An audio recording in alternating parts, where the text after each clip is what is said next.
Question number first क्या करेंगे? Question first का कौन सा पार्ट? का फर्स्ट पार्ट क्या दे रखा है?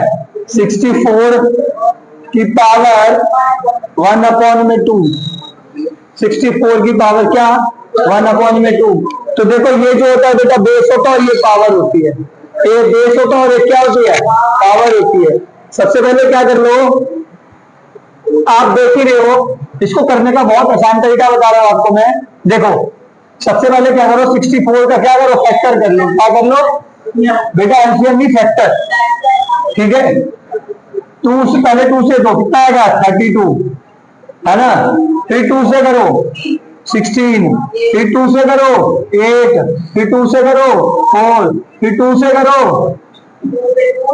2, फिर 2 से करो 1, ठीक है।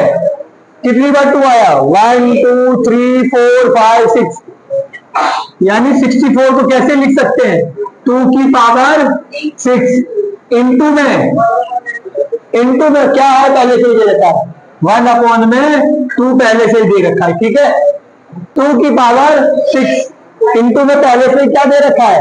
1/2 ये दे रखा है पहले से ही, ठीक है। 2 का 2 यानी बेस का वेट 6 अपॉन में 2, 6 अपॉन में क्या आ गया? 2। देखो 6 अपॉन में 2, 6 को 2 को 6 से डिवाइड कर दो, कितना बचा?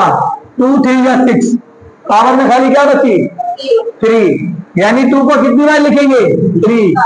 2 इंटू में 2 इंटू में 2, 3 टाइम लिख दिया कि नहीं लिख दिया? 2 को कितनी टाइम लिख दिया? 3 टाइम लिख दिया। और 2 2 जा 4 और 4 2 जा 8। बात समझ आ गई? इस फर्स्ट क्वेश्चन को भी ऐसे ही करना। सेकंड क्वेश्चन इसका कोई और पार्ट समझा दूं क्या? इसका कौन सा समझा दूं? 125 वाला थर्ड पार्ट। 125 की पावर 1/3। देखो कितना आसान है, ध्यान दो। 125 को कैसे फैक्टर कर लो? 125 को पहले 5 से करेंगे, 5 2 10, 5 5 25, फिर 5 से करेंगे 5 5 25, फिर 5 से करेंगे 5 1 जा, यानी 5 की पावर 3 इंटू में पहले से क्या दे रखा है? पावर 1/3। 3 को 1 से मल्टीप्लाई करो, 3 अपॉन में 3 से 3 डिवाइड हो गया, क्या आ गया बेटा? कभी भी सेम नंबर हो तो उसको डिवाइड करके दो 1/2 से, ठीक है। क्या आ गया? सेम नंबर है ना, डिवाइड करके क्या आएगा? 1। तो 5 को कितनी बार लिखना है? 1। आंसर आ गया। अब कौन सा क्वेश्चन करेंगे? Question number 2। पहला कौन? क्वेश्चन 2 का कौन सा पार्ट करा दें? सेकंड। 32 की पावर क्या दे रखी है? 2/5। फिर से 32 का फैक्टर कर लो। देखो 32 का फैक्टर फिर दोबारा हमने कर लिया, 32 का फैक्टर कर ही रखा पहले से, कर लिया। 2 कितनी बार आ रहा है? 1 2 3 4 5, कितनी बार आ रहा है? यानी 2 की पावर 5 इंटू में 2/5। बात समझ आ गई? 2 का 2, 5 2 जा 10 अपॉन में 5, 10 को डिवाइड कर दो किससे? 5 से, तो 5 1 जा 5, 5 2 जा 10, डिवाइड करके कितना आया? 2 आया। 2 को कितनी बार लिखेंगे? 2 को 2 बार लिखेंगे, तो 2 2 जा 4। देखिए कौन सा पार्ट कराते बेटा? फोर्थ पार्ट करा देते हैं। 125 की पावर माइनस में 1/3। 125 की देखो वेक्टर पहले से किया हुआ है, तो 5 की पावर 3 इंटू में माइनस 1/3। देखो बेटा पहले ऐसे भी कर सकते हैं, 3 को 3 से डिवाइड कर दिया, तो 5 की पावर क्या बच जाएगी? -1, ठीक है। अब इसका आंसर ये भी हो सकता है या फिर पता है क्या होता है, 5 की पावर -1 ये होता है न्यूमरेटर, अपॉन में क्या है, कुछ नहीं है तो क्या मान लेते उसको 1, उसको क्या मान लेते, जब किसी के अपॉन में कुछ नहीं है तो वहां क्या मान लेते हैं 1, तो इसके पास कुछ नहीं था, क्या मान ले, डिनोमिनेटर क्या मान ले 1। और इस 5 की पावर जो -1 है, अगर तुम्हें उसको पॉजिटिव करना है तो रिवर्स कर दो, क्या कर दो, जो डिनोमिनेटर होता है उसको न्यूमरेटर बना दो, न्यूमरेटर को क्या बना दो, ये हो जाएगा 1 अपॉन में 5 की पावर 1। तो अब एक बात बता दो, माइनस वाली चीज थी वो क्या हो गई, प्लस हो गई। बात समझ आ गई कि नहीं आ गई? इसका और कोई पार्ट समझा दूं?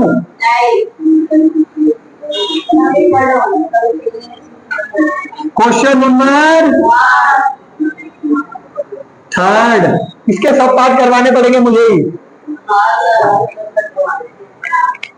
देखो बेटा, सिंप्लीफाई करना है।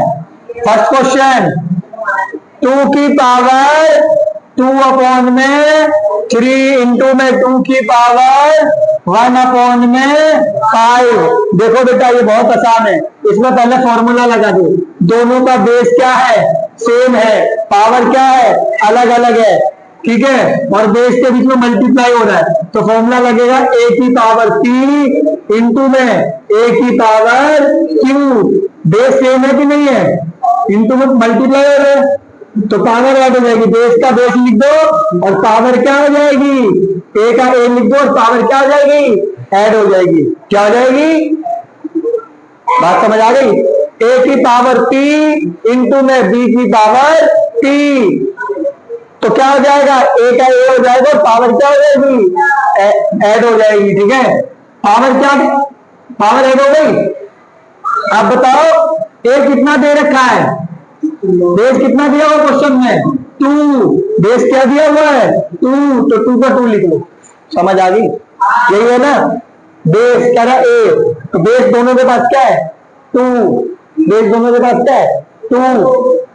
पहले वाले के पास p की पावर कितनी है 2 अपॉन में 3 प्लस q कितना दे रखा है 1 अपॉन में 5, 1 अपॉन में 5, 2 का 2,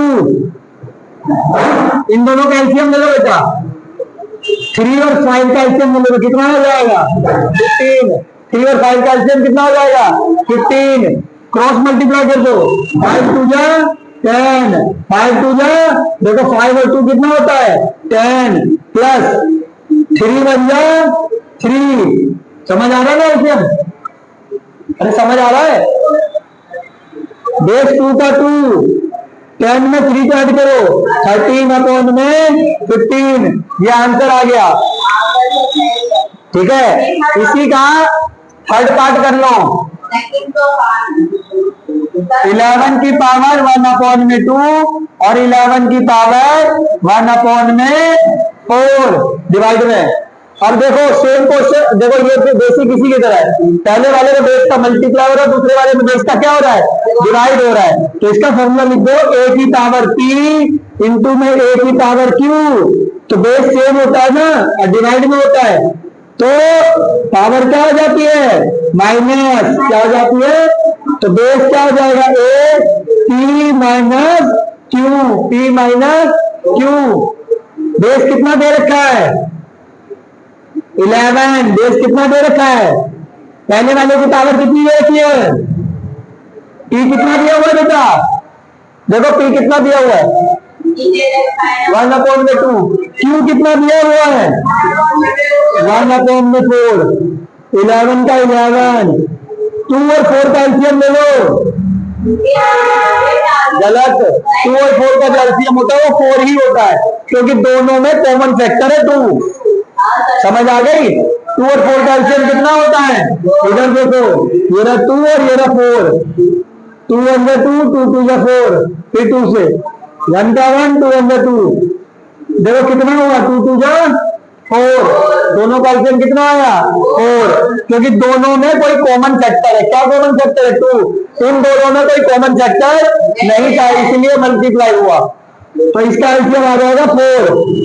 देखो इसका इन दोनों का एलसीएम कितना आ गया 4। अब देखो इसका एलसीएम थोड़ा अलग से होगा, पहले 1 का 1 कर लो, ऊपर वाले नंबर लिख लो।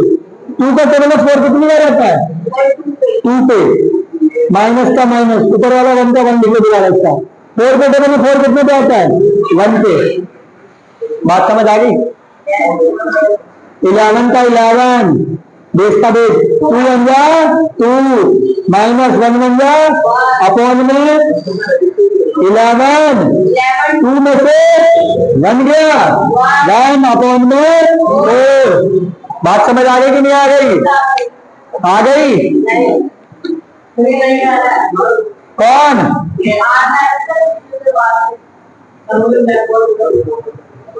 थर्ड का कौन सा पार्ट है 4th पार्ट। क्या दे रखा है 7 की पावर 1 अपॉन में 2 और 8 की पावर 1 अपॉन में 2। अब क्या दे रखा है देखो, दोनों की पावर जो है वो सेम है, बेस जो है वो डिफरेंट है, तो इसके लिए भी फॉर्मूला है a की पावर p इंटू में b की पावर p। तो क्या हो जाएगा अब की बार बेस का मल्टीप्लाई कर दो a इंटू बी और पावर सेम लिख दो। बेस का मल्टीप्लाई कर दो और पावर सेम लिख दो, ठीक है। देखिए बेटा a कितना दे रखा है 7 इंटू में b कितना दे रखा है 8 और पावर दोनों की क्या दे रखी है 1 अपॉन में 2। समझ आया? 7 8 क्या 56 अपॉन में 1 अपॉन में 2। 56 की पावर क्या हो जाएगी 1 अपॉन में 2। 8 7 में कितना हो जाएगा 56 और उसकी पावर क्या हो जाएगी 1 अपॉन में 2। उतारो बेटा।